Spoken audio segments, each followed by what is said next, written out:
Okay, so praise God. Tuloy po tayo sa ating pag-aaral, all about focus on the one. And today mga kapatid, ating pag-aaralan yung the power of personal testimony. And I want you to open your Bible in the book of Revelation. Ano po? Buksan natin yung Bible natin. In the book of Revelation, chapter 12, verse 11. Ang sabi po ng banal na kasulatan, they triumphed over him by the blood of the Lamb, and by the word of their testimony, they did not love their lives so much as to shrink from death. Sa Tagalog po, ang pagkakasabi po ng banal na kasulatan ay ganito, nagtagumpay na ang ating mga kapatid sa pamamagitan ng dugo ng kordero at ng kanilang patutuo. Hindi nila pinahalagahan ang kanilang buhay maging sa harap ng kamatayan. Tayo po ay manalangin. Lord God, Heavenly Father, salamat po ng marami sapagkat minsan pa ibinigay mo sa amin ang napakagandang pagkakataon upang pag-aralan, Panginoon, ang iyong mga salita. Aming dalangin, O Diyos, sa pamagitan ng pangunguna ng Banal na Espiritu ay mangusap kayo sa bawat isa sa amin at makita namin, Panginoon, ang kapangyarihang nagagawa, Panginoon, ng aming mga personal testimony kung paano kayo ay kumilos at binago ang aming buhay. Kayo po, Panginoon, sa oras na ito ay patuloy na mga usap sa buhay namin, Lord, sa pamamagitan ng iyong mga salita.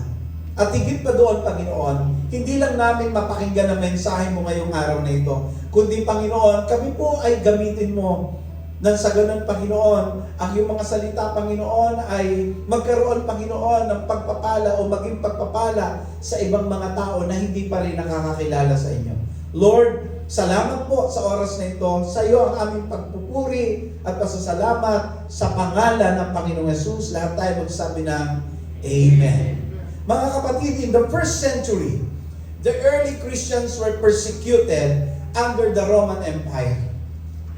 Kung maalala niyo po, Emperor Nero, AD 64, he even blamed the Christians for the great fire in Rome. And as a result, it leads to what we call brutal executions of the Christians. Yan po ay makikita natin yung reference sa Tacitus Annals 15.44. At that time, many Christians were poor, marginalized, and hunted down ng mga sundalo ng imperyo ng Roma. And they were, they have this what we call difficult life. But then mga kapatid, nung time na yon, nag-spread ang mabuting balita. Sa kabila po na wala silang buildings, church buildings, wala. Wala po silang social media na katulad ng meron tayo ngayon. And wala po silang mass printing production ng mga banal na kasulatan.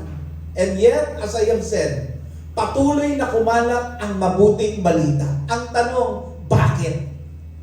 Anong ginamit ng Diyos para maikalat ang mabuting balita? Ano po? Ang kanilang personal na patutuo. Na despite of the persecutions they were encountered, despite they were poor at that time, despite they were hunted down by the Roman Empire, ang salita ng Diyos ay lalong kumalat. Despite na wala po silang mga papel at that time, despite na wala po silang mga hawak na Bible, ang mabuting balita ng Diyos ay kumalat. Bakit? Because of their what we call personal testimony. They were ordinary believers, fishermen, tent makers, ang iba sa kanila ay slaves, and yet they stood before the rulers and neighbors telling one simple story. Alam niyo kung ano yun? Ang sinasabi nila, this is what Jesus did in my life. And their testimony was so powerful that it shook the mighty Roman Empire. Early church historian Eusebius wrote that the courage of the ordinary martyrs turned many hearts to Christ. Kaya po pag pumunta kayo sa Book of Acts, makikita po natin ang ilang halimbawa kung paano ang personal testimony ay naging instrumento ng Diyos upang ang mga tao po ay makakakilala, makarinig ng mabuting balita. Even the Roman officials, the leaders, makapakinig po ng salita ng Diyos. Makikita po natin sa Acts, Paul's defense before Agrippa sa Acts chapter 26, Peter's bold speech in Acts chapter 2, and Stephen's testimony in Acts chapter 7. Remember mga kapatid, hindi lang po ito basta theological debate, hindi po ganun. It was their life story mga kapatid. That's the power of personal testimony. No one can argue with a what we call changed life. Now, three things we should remember about the power of personal testimony. Tatlong bagay po ito. Number one mga kapatid, a personal testimony reveals God's reality. Ang pagpapatotoo po natin ng personal ay nagpapahayag ng realidad, ng katotohanan ng ating Diyos. Doon sa John chapter 9, if you're continuously reading the Bible, and I believe you are familiar with this story, John chapter 9 verse 25, I will quote this. Ang sabi po ng banal na kasulatan, "One thing I do know, I was blind, but now I see." In this book of John chapter 9, makikita po natin the blind man healed by Jesus. And he was interrogated by the Pharisees. Noon po siya ay gumaling, ipinatawag yung magulang, in-interview, talaga bang bulag itong inyong anak? Then, inimbestigahan po nila, napatunayan nila mula ng ipanganak, bulag nga. And then, di sila makapaniwala. Tinanong po nila yung lalaki, kasi sabi ng magulang, matanda na siya. Siya na lang ang tanongin nyo. And then, nung tinanong po nila, ito po ang sagot nitong lalaking bulag. "One thing I do know," sabi niya, "I was blind, but now I see." When he was interrogated by the Pharisee, ang sabi niya, "One thing I know, isa lang ang alam ko." Sabi niya, "Ako ay dating bulag, ngayon ay nakakakita." Mga kapatid, wala po siyang theological knowledge. Hindi po siya nag-aaral sa seminary. Hindi po siya trained as debater. Hindi po siya lawyer. Pero meron siyang hindi kayang pasubalian ng mga Pariseo, at ito po yung kanyang buhay na binago. Sabi niya, "Isang bagay lang ang alam ko. Dati akong bulag, ngayon ay nakakakita." And ganyan din po sa ating lahat. Hindi tayo lahat preacher. Hindi tayo lahat nag-aral sa seminary. Pero lahat tayo merong story na pwede nating ikwento. And your story reveals the reality of God more powerfully than arguments ever could. Mas higit na makapangyarihan yung patotoo mo kung paano ka binago ni Kristo kaysa doon sa mga argumento na nalalaman mo. Mas makapangyarihan po yung buhay mo na binago, na pwede mong sabihin sa kanila, "Dati akong masama, ngayon ay binago ng Diyos. Dati akong bulag, ngayon ay nakakakita na." Look at Paul mga kapatid in Acts chapter 26. Before King Agrippa, nagpatotoo po si Apostle Paul. Instead po na magsalita siya about philosophy, kung ano ang kanyang nalalaman, instead of speaking about his knowledge, about what he had learned as a Jewish, as a Pharisee, mga kapatid, pwede naman niya ikwento to. Pero alam niyo po kung ano sinabi niya before King Agrippa? He told his Damascus Road story, kung paano niya na-encounter si Jesus. So anong ginawa ng Lord sa kanya? Mula persecutor, siya po ay naging preacher ng Lord. That what we call transformation was undeniable evidence that Jesus is alive in the life of Apostle Paul and in the life of each and every one of us this morning. Amen? Alam nyo, research in psychology and neuroscience shows that stories activate both the logical and emotional part of our brain. Kaya mas tumatago sa puso pag nakikinig ka ng testimony. Mas tago sa puso as compared doon sa mga facts na nadidinig natin. Stories makes truth stick. At mas makapangyarihan pa po ito. As compared compare sa isang powerful sermon na dinideliver ng isang preacher. Mas makapangyarihan. Now, think of Nicky Cruz. Ano po? A former violent gang leader in New York. Sa libro po niyang Run Baby Run, he shared how Jesus turned him from a freed criminal into a preacher of the gospel. And alam niyo, walang makakakontra sa mga patotoo niya. Bakit? Kasi totoong transformation ang nakita sa buhay niya. And hanggang ngayon, until now mga kapatid, ginagamit ng Diyos ang kwento niyang ito para baguhin ang buhay ng iba. Now, think of local testimonies. Isipin niyo kung gaano karami ang buhay na binago dito sa loob ng COC San Pedro family. Think of it. Isipin niyo po kung paano yung mga local testimonies na pinapatotoo po sa atin. At isipin po natin yung pagbabago na ginagawa ng Diyos sa buhay ng iba na nakakilala sa Kanya. Yung iba po dating addict, pero pinagaling ng Panginoon. Yung iba po sana masisira na ang kanilang marriage, pero inayos ng Panginoon. Yung iba na pangit ang ugali, ginawa ng Panginoon maganda ang ugali. Amen po ba? Praise God. Now, people may argue about doctrine, pero hindi nila kayang tanggihan ang isang buhay na binago ng Diyos. At yun po dapat yung nakikita sa atin. Amen po ba? Sabi nga po, your story is the key that can unlock someone else's prison. So share your before and after story. Clear, short, and Jesus-centered. Ano ba ang buhay mo dati? At ano na ang buhay mo ngayon? Huwag po kayo matakot i-share yun. Don't wait to be a Bible scholar o kaya mag-aral ka muna sa seminary bago ka makapag-share. Mga kapatid, hindi ganun.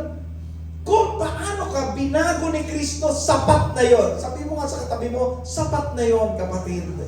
Di ba? Mag-practice tayo ng at least 2 version of our testimony. Yung isa, short version, 2 to 3 minutes. At yung isa naman po is long version, 7 to 10 minutes. Malaking tulong po yon sa mga tao. Even without your Bible with you, ang malaking Bible na binabasa ng tao ay ang buhay mo.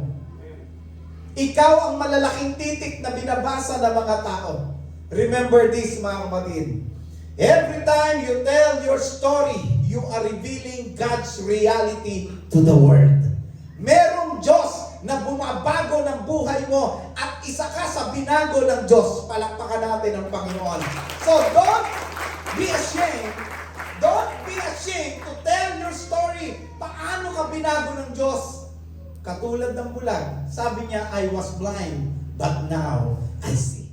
Every time you tell your story, you are revealing God's reality to the world. Totoong may Diyos kasi binago ka niya.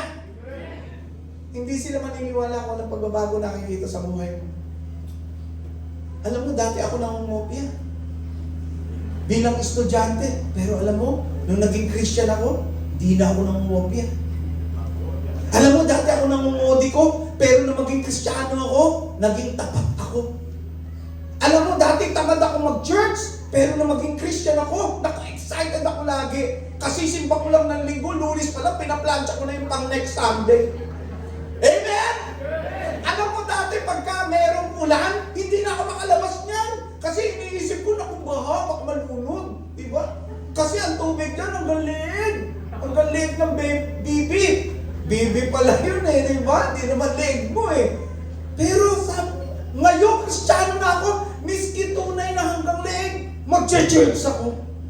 Alam mo, dati tamad ako manalangin, pero naging Christian ako, tumanggap ako kay Lord, natuto ako, na-realize ko, napakahalaga pala ng communication kay Lord, kaya lagi akong dumadalo ng aming prayer meeting. Sabi mo nga sa katabi mo, Amen ba?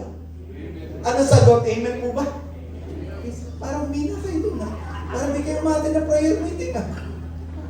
Mga kapatid, every time you share your story, how God changed your life, how God transformed you, it reveals the reality of God in this world. Kaya huwag mo ipagkait yung testimony mo. Huwag mo ipagkait. The second thing that I want you to know is this. A personal testimony disarms the enemy. Dinidisarmahan ang kaaway kapag nagkukwento ka ng personal testimony mo. Alam niyo, yung pagkukwento kung paano ka binago ng Diyos, hindi yun kayabangan. Hindi po. Yun po ay pakikipaglaban. Sa Revelation chapter 12 verse 11, sabi po, part of that verse, basahin ko po, they overcame him by the blood of the Lamb. And tingnan niyo po ito, and by the word of their testimony. Kapag nagte-testify ka, hindi lang basta kwento yun. Akala mo pag nag-testimony ka, kwento lang yun? Hindi ba? Hindi yung basta story. That is spiritual warfare. Dahil bawat patotoo ay ebidensya ng tagumpay ni Kristo. Kaya ang kaaway hindi makapagsalita dahil pinakikita ng testimonya ng isang tao na totoo ang power of the cross. Na anyone or anybody na lalapit sa Panginoon, he will be changed by our God. Babaguhin siya ng Panginoon. Kaya every time you share your story, nakikipaglaban ka. It's a spiritual warfare at walang magawa ang kaaway. Tignan niyo si Stephen. Sa Acts chapter 7, he gave his testimony before the Sanhedrin. And kahit pinatay po siya, his words pierced to their hearts. And who would have thought, mga kapatid, one listener named Saul, later called Paul, would later encounter Jesus on the road to Damascus. And yung testimony ni Stephen planted a seed that eventually helped shape Paul's ministry. Kaya po mga kapatid, pag may nagte-testify sa church, katulad kanina, mga kapatid, di ba? Kapag may nagte-testify sa church kung paano sila binago ng Diyos, paano po sila pinagaling, paano po sila na-restore as family, suddenly faith rises. Faith rises. Even skeptics are silenced kasi merong real life proof. Merong katibayan. Di ba? Kaya madalas sa ating Wednesday Power Night Testimony Night o Wednesday Power Testimony Night dito sa church, mas malakas po yung impact kaysa po sa preaching or teaching eh. Bakit? Because that is an actual story of grace ng Diyos na naririnig natin. Kaya yung impact nito ang tindi. Tignan niyo po sa social media. Maraming tao ang skeptic sa religion. Tama? They have these doubts pagdating sa religion. Pero alam niyo po, pag nakakakita po tayo o sila ng video ng isang tao na dating addict, tapos ngayon naging pastor, di ba? Dati broken yung marriage, tapos na-restore, dating depressed, tapos naging maayos, na gumaling. Alam niyo kung ano nangyayari? Yung mga tao napapaniwala. Napapaniwala po. Hindi dahil sa theology lesson. No. Not because of theology lessons, but because of a real life transformation story na nadinig po nila. Nung nadinig po ng mga tao yung kwento ng anak ni Dolphy, si Dolphy Jr., kung paano po siya binago ng Diyos. At marami pang mga artista na binago ng Diyos, nang nadinig po yun ng iba, napatunayan po nila na ang Diyos ay talagang kumikilos at bumabago ng buhay. Amen? Kaya po yung story po natin, every time na sinishare po natin, may battle yan. Kaya lang ito matindi, panalo ka na. Bakit? Tahimik ang kaaway pag ikaw ang nagsalita. Dahil yung buhay mo ay patutuon ng kapangyarihan ni Kristo. Yan na ito, tanong, kinukwento mo ba? Kinukwento mo ba? Mahalaga po yan eh. Social scientists observe that peer or group testimony is the most powerful persuasion tool. That's why reviews and testimonials influence decisions more than advertisement. Totoo hindi? Totoo po. In the same way, your testimony carries credibility that even Satan cannot deny. Hindi kaya kitang ni Satan kung paano ka binago. Di ba? Yan sabi ni Charles Spurgeon, sabi niya, Satan fears your story. Why? Because it points to Jesus' victory. So again, I would like to encourage all of us, huwag mahiya sa testimony mo. Sabi mo sa katabi mo, huwag ka na mahiya. Yan. Kahit simpleng story, listen to me, hindi mo kinakailangan munang maging pusakal na kriminal para meron kang magandang testimony. Hindi. Hindi mo kinakailangan maging murderer muna. Makapapatay ko muna si Aldrin. Pag napatay ko na yan, maganda na testimony ko. Saka ako magbabago. Hindi ganon, mga kapatid. Simple story lang. Simpleng kwento lang. Kung paano ka tinawag ng Diyos. Ano ka ba dati? Anong ginawa ng Diyos sa pagbabago sa iyo? Sigurado ako, malaking kwento yan na gagamitin ng Diyos sa buhay ng iba. Share your testimony regularly sa family. Maaari meron kayong reunion.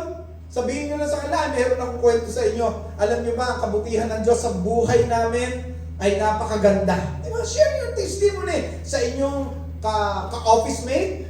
Hindi ba? Magkwento kayo kung paano kayo binago ng Diyos. Or kwento nyo po, hindi lamang sa workplace, even sa online. Mga kapatid, I would like to encourage the church. Ano po? Encourage one another to testify because every testimony strengthens the church and weakens the enemy. Do you want to weaken the enemy? Then share your testimony with one another. Kwento mo yung buhay mo, paano ka binago ni Kristo. Paano ang ginawa po niya. At sisiguraduhin ko sa iyo, it weakens the enemy. Remember this, mga kapatid. Testimony isn't about how bad you were, but how great Jesus is. Palakpakan natin si Jesus sa buhay natin. Yung pagbibigay ng patotoo ay hindi tungkol sa iyo kung gaano ka kasama. Hindi po. Tungkol po yun sa kung gaano kabuti ang Diyos sa buhay natin. Yun. Wala na mong iba. The third and the last. A personal testimony multiplies the gospel. It multiplies the gospel. Doon po sa Acts chapter 8. Chapter 1. Doon po sa Acts chapter 1 verse 8. Gusto ko basahin dito sa King James Version. Ang sabi po dito ay ganito, "But ye shall receive power after that the Holy Ghost is come upon you, and ye shall be witness unto me both in Jerusalem, in all Judea, and all Samaria, and unto the uttermost part of the earth." Gusto ko makita po natin dito, sabi po, you will be my witnesses. You will be my witnesses. Pansinin niyo po, hindi mo sinabi dito ni Jesus na, you will be my lawyers. Hindi mo At sabi niya, you will be my witnesses. Hindi mo niya sinabi, you will be my lawyers. Bakit? Hindi mo kailangan ipagtanggol ang Diyos parang nasa korte. Hindi po. Witness tayo. Sabi mo nga sa katabi mo, witness tayo. That's correct. Witness tayo. Ibig po sabihin ng witness, isang tao na nagsasabi ng kanyang nakita, ng kanyang narinig, at ng kanyang naranasan. That's what personal testimony is all about. And we are called to testify. Ano ba ang naranasan mo noong tinanggap mo si Kristo? Kapag nagte-testify ka, ang ginagawa mo, pinapalaganap mo yung kwento ng Diyos. Pinapalaganap mo. You are spreading the gospel. And every story of God's grace becomes a spark that lights another flame. Tama? Tama po ba? Bawat kwento ng biyaya ng Diyos, bawat kwento na binago, ay magiging spark para baguhin yung buhay ng kinukwentuhan mo. Tignan niyo po yung Samaritan woman. Balikan natin to. Although nabanggit ko na to last Sunday. Pero balikan po natin doon sa John chapter 4. Di ba? She was not a theologian. Hindi naman po siya, as I have said, hindi naman po din nag-aaral dito sa seminaryo. Pero sabi po niya, come, see a man who told me everything I ever did. At dahil po doon, the entire village came to the Lord Jesus Christ. Mula sa isang testimonya, nagkaroon ng revival sa buong komunidad. Bakit? Word of mouth. Alam niyo ba, ang isang paraan para lumago ang negosyo, alam niyo ba? Kwento. Tama ba, Pastor Git? Kwento. Yung pong coffee shop ni Pastor Kit, naikukwento na ho ngayon eh. Pinukwento na po. So, pati po yung nagkakaroon na ng mga tumatangkilik. Kasi bago po siya magpwesto doon, meron pong ibang coffee shop doon eh. Ayun po talaga, 3 years na, tinatangkilik talaga. Pero, nang matikman po nila, ang sarap ng pagtitimpla ni Brother Kit na may kasamang pagmamahal habang sinishake. Aba, ay talagang naikwento nila. At ngayon po ay nagpapatotoo yung mga nakapikim, iba talaga ang shake ni Brother Kit. Iba talaga. So dahil naikukwento, no? Naikukwento, yung palang pagkukwento na yan, nag-i-spread out, dumadami, lumalawak, maraming nakakapakinig. Maraming nakakabalita, nakatipid na sa advertisement si Brother Kit. Bakit? Dahil doon sa kakakwento. Alam nyo, marketing experts explain that words of mouth is the fastest way information spreads. Studies show people trust personal recommendation 92% more than advertisement. Kaya pansinin nyo, mas pinaniniwalaan yung, ang sabi ng kaibigan ko, effective. Sabi ng friend ko, ito sa skin eh. Kaya kahit na 20,000 to, binili ko to para kuminis. Bakit effective? Sabi ng friend ko. Talo na. Hindi naman dahil nagandahan ko doon sa product eh. Dahil may nagkwento sa'yo. Tama po ba ako? Ilan po rito yung tumangkilik ng product dahil sa kwento? Oh, ayaw pa magtaas eh. Di ba? Lahat naman tayo ganyan eh. Nai-recommenda tong restaurant na to. Bakit? Naikwento eh. Di ba? Napuntahan mo tong resort na to. Bakit? Naikwento. Every time na naikukwento, kumakalat yung balita. Ganun din ang mabuting balita, mga kapatid. Your story makes the message credible. And as you share your story of how life changed you and transformed you into a new being, kumakalat ang gospel. Kumakalat. Isipin nyo, yung video ng testimonial sa mga social media, eh kahit amateur lang yung gumawa, no? Kahit amateur lang, ibig sabihin hindi professional, alam niyo pwedeng maging viral at maka-influence ng milyong katao. For example, yung isang tao lang po na nag-share kung paano po siya na-save from depression through Christ, pwedeng mapanood yun ng libo-libo.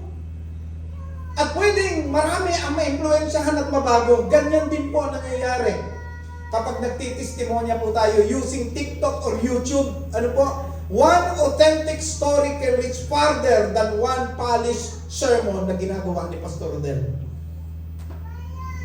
Eh kung ganoon kalakas ang impact ng human testimony sa mundo, eh mas natula po sa gawain ng Diyos. Remember that evangelism is just one beggar telling another beggar where to find bread. So use your testimony as an evangelism tool. Hindi mo kinakailangan maging pastor, maging Bible student, mag-aral sa seminary para makapag-share ng gospel. Hindi. Start small. Share po sa inyong coffee break ang buhay po ninyo. I-text mo ang friend mo, i-chat mo yung friend mo, paano ka binago ng Diyos. One short FB post can change someone kapag nabasa po nila paano ka binago ng Diyos. So this week, pray for one person. Ano po? Kung kanino mo pwede i-share yung buhay na binago ng Diyos, paano binago ng Diyos yung buhay mo? Remember mga kapatid, remember this. Every time you tell your story, you're giving someone else a chance to find Christ. Kapag ka po ikinukwento mo yung buhay mo na binago ni Kristo, nagbibigay ka ng pagkakataon sa iba para makilala at matagpuan din nila si Kristo sa kanilang buhay. Mga kapatid, nakita natin ngayong araw nito, ngayong umagang ito, na ang patotoo mo ay hindi maliit na bagay. Your story is not a little thing. It's not a little story. No. Your testimony is God's megaphone to a watching world. So I want you to remember 3 things about the power of your personal testimony. 1, a personal testimony reveals God's reality. Tulad po ng bulag. Sabi niya, isa lang ang alam ko, dati akong bulag, ngayon nakakita ako. Tulad po ni Paul, Kahit po aral po siya sa paanan ni Gamaliel, hindi yun ang sinabi niya kay Haring Agripa. Ang kinuwento niya ay kung paano niya na-encounter si Jesus on the road to Damascus. Ang iyong kwento, kapatid, ebidensya na buhay si Jesus at siya'y nagbabago ng buhay mo. At isa sa binagong buhay ay buhay mo. Second, a personal testimony disarms the enemy. Kaya sabi sa Revelation, di ba, chapter 12, verse 11, ang diablo po ay natatalo sa pamamagitan ng dugo ni Kristo at ng ating patutuo. Kapag nagsasalita ka, napipilitan siyang manahimik. Uulitin ko yun. Kapag nagsasalita ka ng patutuo mo kung paano ka binago ni Kristo, tahimik ang diablo. Hindi niya kayang tawaran yung kapangyarihan ng dugo ni Kristo na bumago sa iyo. So kung ikaw man ay magsasalita tungkol sa buhay mo, magsalita ka kung paano binago ni Kristo ang buhay mo. And the third is, a personal testimony multiplies the gospel. Katulad ng babaeng Samaritana doon sa John chapter 4. Nagdala siya sa buong barangay, sa buong baryo ng isang kwento kung paano siya binago. Purihin ang Panginoon, ang community na yon, hinanap si Kristo sa kanilang buhay. Remember mga kapatid, ang iyong kwento ay pwedeng maging simula ng revival sa family mo. Pwedeng maging revival sa workplace mo. Pwedeng maging revival sa community dito sa San Pedro. Alam niyo, parang ilaw yan. No? Parang ilaw yan na nakabukas sa kadiliman. Kahit na liit-liit ng ilaw, no? Hindi maitatanggi ng dilim. Hindi kayang itanggi ng dilim yung maliit na ilaw. And kung lahat po tayo ay magpapailaw sa pamamagitan ng ating testimony kung paano tayo binago ng Diyos, walang sulok ng San Pedro o ng tahanan ninyo o ng bahay ninyo o ng mundong ito mananatiling madilim kasi nagliliwanag ang testimony mo bilang isang Kristiyano. Your story is the sermon that someone desperately needs to hear. So ngayong linggo na to, this week mga kapatid, gawin mo itong 3 konkretong hakbang na ito. 1, pray for boldness. Hingi ka ng tapang at lakas ng loob sa Panginoon para maibahagi yung patutuo mo. Sa kaklase mo, kapitbahay mo, sa kakilala mo, kamag-anak mo, kung sino man. Pray for boldness para ma-share mo yung testimony mo. Paano ka binago ng Diyos? Paano ka binago ni Kristo? Then, share story. Hanapin mo yung isang tao ngayong linggo na to. Ikwento mo kung paano ka binago ni Jesus. And huwag kakalimutan. Pangatlo po, shine your light. Huwag mo itago. Sabi mo nga sa katabi mo, huwag mo itago. Correct. Ulitin mo sa kanya, huwag mo itago. That's correct mga kapatid. Huwag mong itago ang buhay mo na binago ni Kristo. Katulad ng isang awitin, ang sabi po, this is my story, this is my song, praising my Savior all day long.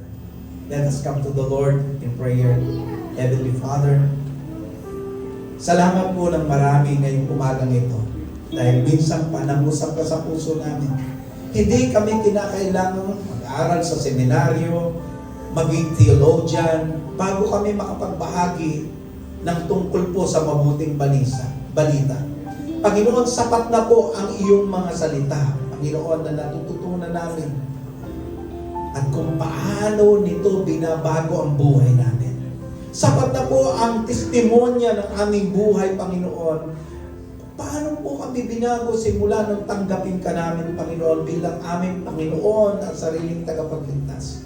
Sapat po yun, Lord, para gamitin mo, para mabago, Panginoon, ang buhay po ng ibang tao. Lord, tulungan mo po kami magkaroon ng lakas ng loob, magkaroon ng tapang, ibahagi ang kwento ng buhay namin na binago mo, Panginoon, na dati kami ay mga bulag, ngayon nakakakita na dahil sa iyo.